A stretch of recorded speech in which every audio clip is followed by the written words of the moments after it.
Secara garis besar, tanggung jawab dari relawan Bimba AIUEO itu ada dua. Yang pertama adalah belajar, yang kedua adalah berbuat kebaikan. Untuk belajar, karena di sini kita sebagai relawan Bimba AIUEO itu adalah seorang pembelajar, dan untuk berbuat baik, jadi di sini kita menerapkan judi tangkap jujur, disiplin, tanggung jawab, kerjasama, dan peduli.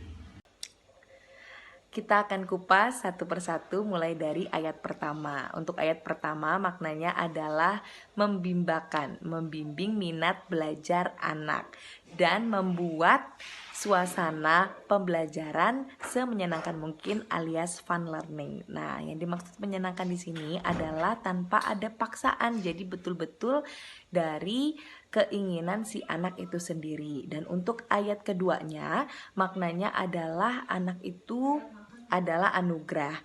Nah, yang dimaksud dengan anugerah di sini adalah hadiah yang indah dari Allah Subhanahu wa taala, Tuhan Yang Maha Esa. Maka dari itu kita sebagai orang dewasa harus menjaganya dan merawatnya dengan sebaik mungkin. Berikan yang terbaik untuk anak. Dan yang ketiga atau ayat ketiga, fun learning harus sepanjang masa. Nah, pembelajaran menyenangkan itu harus dilakukan sepanjang masa. Jadi betul-betul dilakukan tanpa ada batasan. Batasan kapanpun atau oleh siapapun. Nah, untuk ayat keempatnya, small step system dan individual system. Small step system, proses pembelajaran itu bertahap sesuai dengan kemampuan dan keinginan si anak. Dan untuk individual sistemnya sendiri, itu kita sebagai motivator mengenal karakter anak dan kesukaan anak.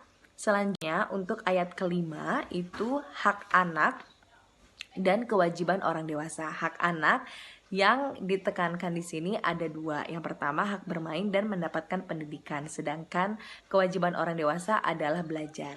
Nah, belajar untuk apa? Belajar mendampingi dan belajar untuk membimbing. Yang keenam atau ayat keenam, komunitas Bimba senang belajar mandiri sepanjang hayat. Yang dimaksud komunitas Bimba di sini adalah kita semua, mulai dari kepala unit, motivator, mitra, staff, orang tua murid, dan juga murid itu sendiri. Nah, yang dimaksud dengan sepanjang hayat berarti harus selalu dilakukan. Jadi kita jangan cepat puas diri, harus terus mau belajar dan memperbaiki diri.